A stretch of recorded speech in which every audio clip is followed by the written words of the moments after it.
Hello प्यारे बच्चों, तो आप सब कैसे हैं। चलिए, आपको लगा फटाक सेशन को लाइक कमेंट शेयर आप सब जरूर करिएगा। आज आप लोगों का क्लास चलने वाला कि केमिस्ट्री का पार्ट 4 है।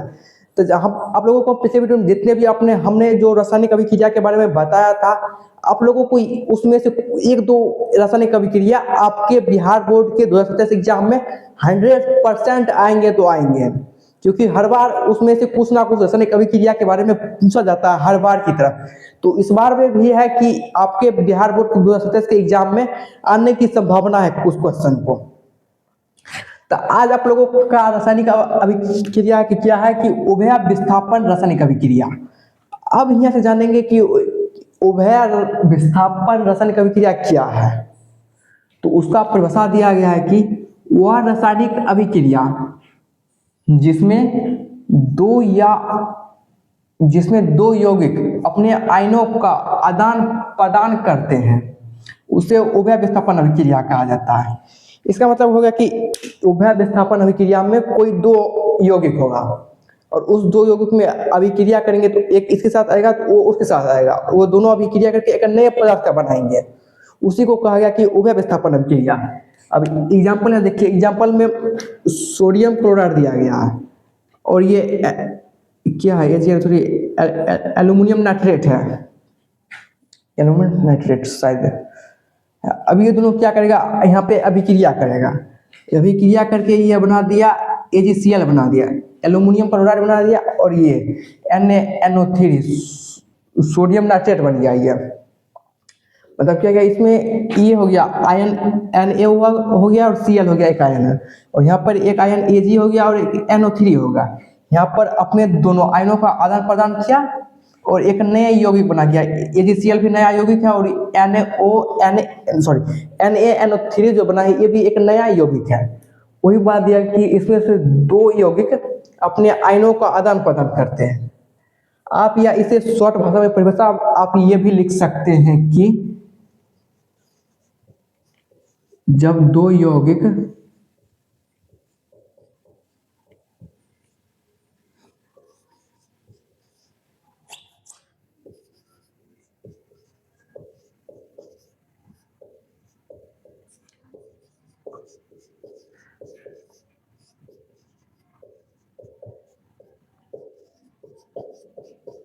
आदान प्रदान, मतलब आप लोग इतना परिभाषा लेके इसे आप शॉर्ट में लिख के जब दो यौगिक अपने आयनों का आदान प्रदान करेंगे तो उसे हम क्या कहेंगे, तो उसे हम उभय विस्थापन अभिक्रिया कहेंगे।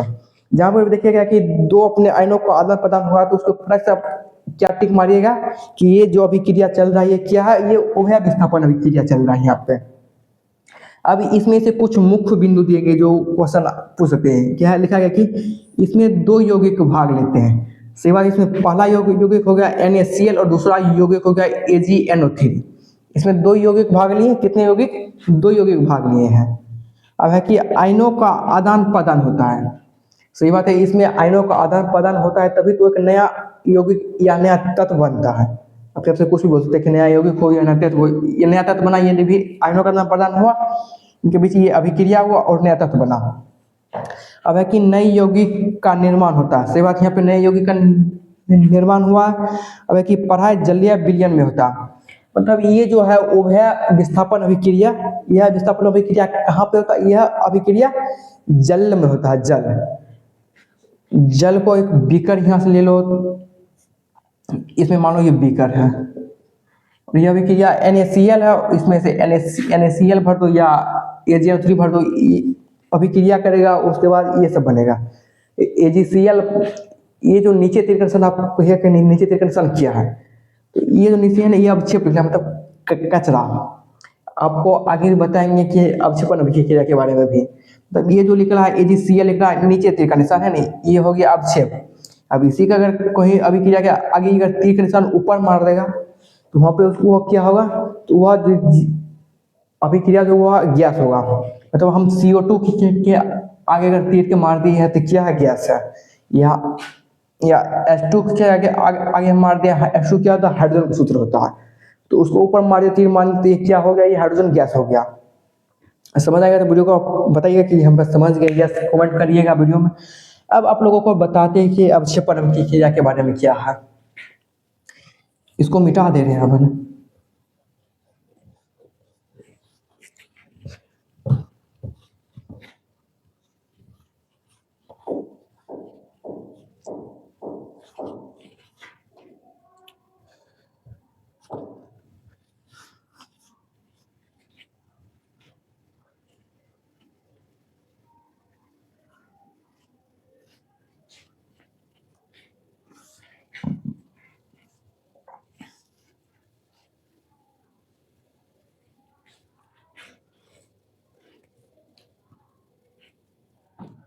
अब आप लोग हेडिंग लग गई है या कि उभय विस्थापन अभिक्रिया क्या है?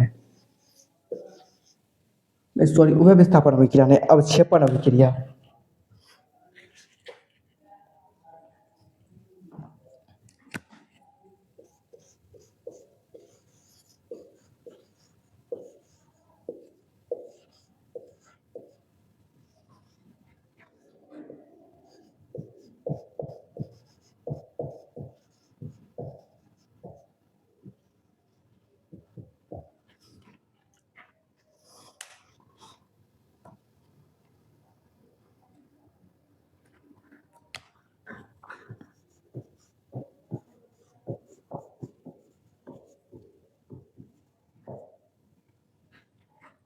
वह अभिक्रिया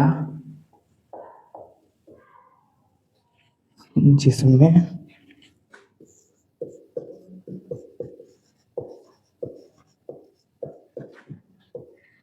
दो विलयनों को मिलने पर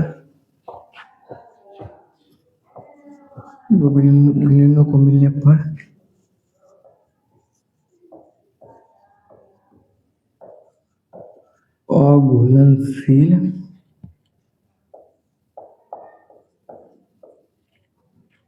ठोस पदार्थ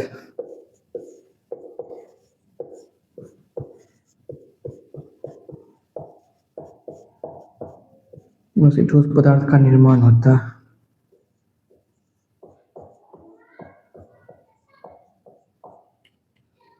इसका एग्जाम्पल लिखिएगा, सेम एग्जाम्पल। NaCl NaNO3, इसको अभिक्रिया करके क्या बनता है?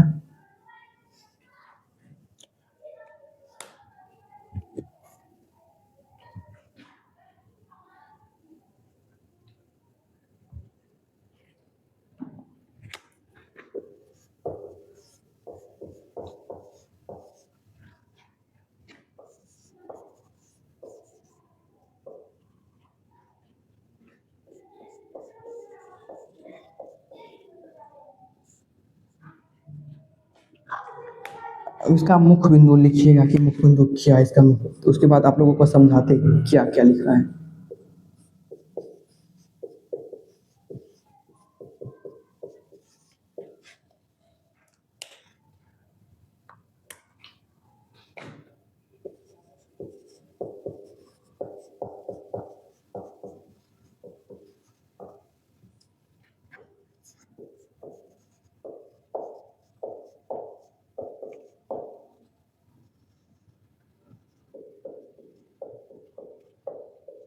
यह अभिक्रिया अघुलनशील होता है और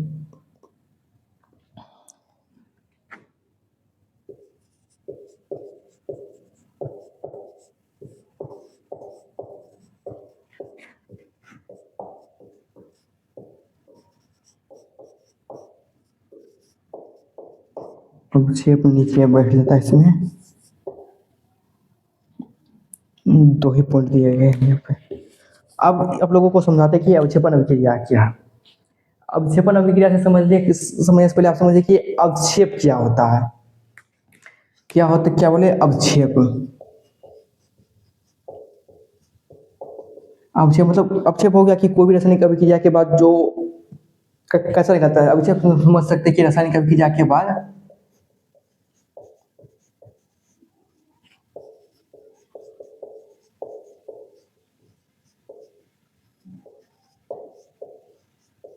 रासायनिक अभिक्रिया के बाद जो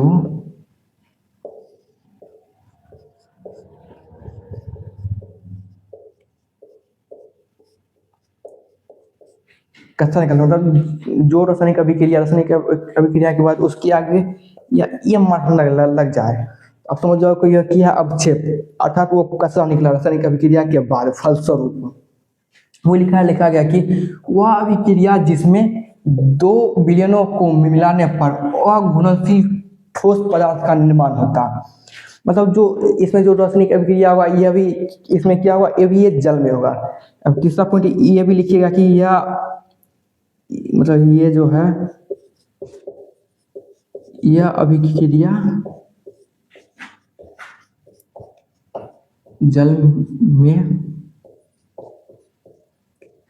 होगा। मतलब ये जो है जो अवक्षेपण अभिक्रिया भी किस में होगा, जल में होगा। और यह जल क्या होगा, अघुलनशील ठोस पदार्थ बनेगा। ये जल में नहीं घुलेगा। ये जल में डालिएगा तो एक पिंडी माने यहाँ पे जल पिंडी डालेगा, ये जो कण जो लिख रहा है अभिक्रिया के बाद इसमें ये जल के नीचे बैठ जाएगा, यहाँ पे ये बैठ जाएगा कण है। वही देगा कि अभिक्रिया के बाद वो अघुलनशील ठोस बनाता है। यहाँ पे NaCl है और AgNO3 है। जब यह उसको अभिक्रिया करेगा तो AgCl बनेगा और यह सफेद पदार्थ बनता है, सफेद और इसका रंग होता है, माने सफेद रंग है। और इसको जब आप जल में डालिएगा तो वो नीचे बैठ जाएगा, वो जल में घुलेगा नहीं। जो जैसे चीनी हो गया तो चीनी जल में घुलना जाता है, तो पर ये जल में नहीं घुलेगा। ये साफ रहेगा कि पानी अलग हो जाएगा और ये AgCl अलग हो जाएगा। उसी को हम क्या कहते हैं, अवक्षेपण अभिक्रिया कहते हैं। अब लिखा गया कि यह अभिक्रिया अघुलनशील होता। अब जहाँ भी देखिएगा कि तीर का निशान नीचे मार्क किया हो, तीर का निशान नीचे अगर मार्क करा किसी पदार्थ के आगे, तो आप समझिएगा कि वह जो अभिक्रिया हो रहा है वहाँ पे अभिक्रिया कौन सा अभिक्रिया है, वहाँ पे अवक्षेपण अभिक्रिया वहाँ पे हो रहा है। आप ये चीज़ ध्यान रखिएगा। अब है कि अवक्षेप नीचे बैठता है, वही बात बोले कि ये पानी का पेनी लो, इसमें अभिक्रिया का लोग अवक्षेप कि यहाँ नीचे बैठ जाएगा। और जो जल है ये H2 की हवा ऊपर हो जाएगा, ऊपर हो जाएगा, पानी अलग हो जाएगा और पानी अलग हो जाएगा और ये जो अवक्षेप निकला वो नीचे बैठ जाएगा पानी के नीचे। और यह अभिक्रिया पढ़ाई जल में ही होता है। आप सब भी जानते हैं कि अभिक्रिया कहाँ पे होता है, जल में होता है। आप समझ गए तो वीडियो को बताइए कि नहीं हम समझ गए। यहाँ पर कम से कम वीडियो को लाइक कमेंट आप सब शेयर जरूर करिएगा अपने दोस्तों के पास। आप लोगों को यूट्यूब पे हम इतना फ्री क्लास देते हैं, इतना मेहनत करके, कम से कम आप लोग एक लाइक सब्सक्राइब तो कर दीजिए। आपसे थोड़ी ना रुपया पैसा मांग रहे, बस आपसे एक लाइक और सब्सक्राइब ही मांग रहे हैं, फिर भी आप सब नहीं करते लाइक सब्सक्राइब है।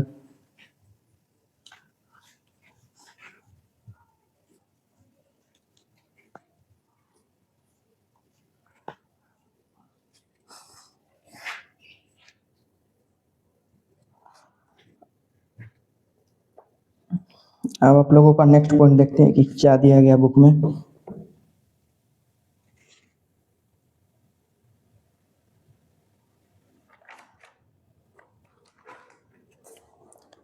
आप लोगों का क्या कि प्रकाश रासायनिक अभिक्रिया, क्या कि प्रकाश रासायनिक अभिक्रिया।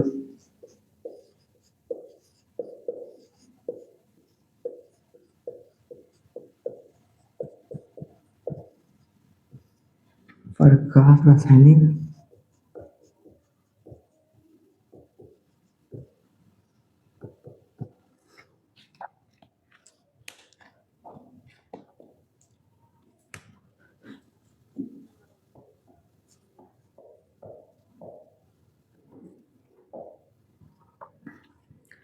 वह अभिक्रिया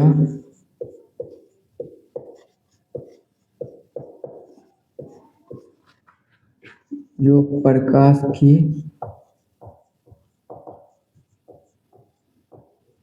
उपस्थिति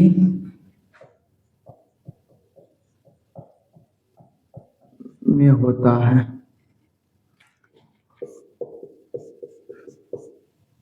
एक मिनट, इसका इंक खत्म हो गया लग रहा है। इसका एग्जाम्पल लिखिएगा कि H2 प्लस Cl2 और क्या बना HCl, इसका मुख्य बिंदु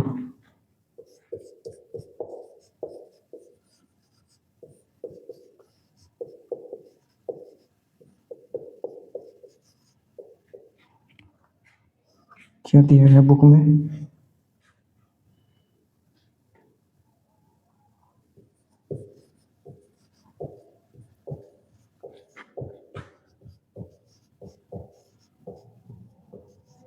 सूर्य के प्रकाश की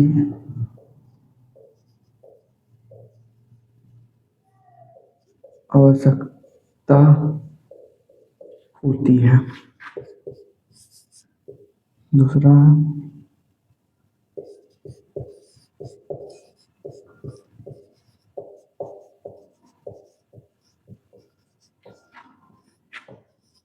प्रकाश अभिक्रिया को प्रारंभ करती है।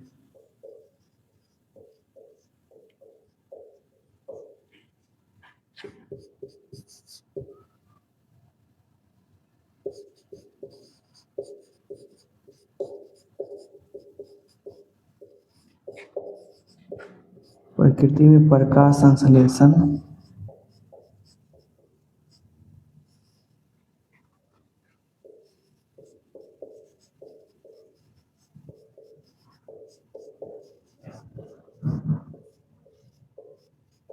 मुख्य धारा है। जब आप जानेंगे कि आप देखेंगे कि प्रकाश रासायनिक अभिक्रिया क्या है। यहाँ पे लिखा गया कि वह अभिक्रिया जो प्रकाश की उपस्थिति में होता है, मतलब वैसा अभिक्रिया जो सूर्य प्रकाश की उपस्थिति में संभव होता है। अब सूर्य प्रकाश की उपस्थिति में क्या होता है, पौधे में भोजन की प्रक्रिया भी होती है। वह भी क्या है, वह भी पौधे में जो भोजन की प्रक्रिया होती है सूर्य प्रकाश की उपस्थिति में, वह भी एक रासायनिक अभिक्रिया का ही प्रकार, वह भी रासायनिक अभिक्रिया का ही एग्जाम्पल है। प्रकार नहीं, सॉरी, उसका एग्जाम्पल समझिए कि वह भी एग्जाम्पल है उसका। अब इसका एग्जाम्पल है कि हाइड्रोजन है और क्लोरीन है, इसको मिलने पर 2H होता है। यह जो अभिक्रिया है, यह अभिक्रिया सूर्य प्रकाश की ही उपस्थिति में संभव होगी, अन्यथा यह अभिक्रिया संभव नहीं होगी। इसका एग्जाम्पल पॉइंट दिया गया कि सूर्य के प्रकाश की आवश्यकता होती है। मतलब ये जो रासायनिक अभिक्रिया जहाँ पे सूर्य प्रकाश की जो अभिक्रिया जो सूर्य प्रकाश की उपस्थिति में होगा, वहाँ पर सूर्य की प्रकाश ही होगी, तभी यह अभिक्रिया संभव है, अन्यथा नहीं संभव है। हालांकि प्रकाश अभिक्रिया को प्रारंभ करती है, मतलब जब अभिक्रिया जो ये अभिक्रिया हो गया, पर जब हम प्रकाश डालेंगे तभी यह अभिक्रिया प्रारंभ होगी, अन्यथा यह अभिक्रिया प्रारंभ नहीं होगी। बाकी प्रकृति में प्रकाश संश्लेषण का मुख्य आधार है। तो जो प्रकाश संश्लेषण है, प्रकृति में प्रकाश संश्लेषण का मुख्य आधार है, क्योंकि पेड़ पौधे से ही मनुष्य जीवित रहता है। पेड़ पौधा जो कार्बन डाइऑक्साइड को अपने अंदर ग्रहण करते हैं और वो अभिक्रिया करके वो ऑक्सीजन को बाहर निकालते हैं, और उस ऑक्सीजन मनुष्य श्वास लेता है, तभी वह मनुष्य जीवित रहता है, अन्यथा वह जीवित नहीं होगा। अब आप नेक्स्ट वीडियो में देखेंगे कि अवक्षेपण के बारे में क्लास करेंगे। तो आप लोगों को सेशन कैसा लगा, वीडियो को लाइक जरूर समझाइएगा और वीडियो को लाइक कमेंट जरूर शेयर करिएगा आप सब।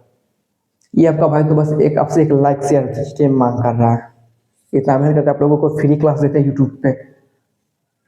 धन्यवाद। वीडियो को आप जरूर लाइक कमेंट से अपने दोस्तों के पास जरूर शेयर करिएगा, जिनके पास पैसे ना हो बैच लेने को, जिनके प्राइवेट टीचर के बैच लेते हो, हमारे यहाँ फ्री क्लास लेकर आप पढ़ सकते हैं। धन्यवाद।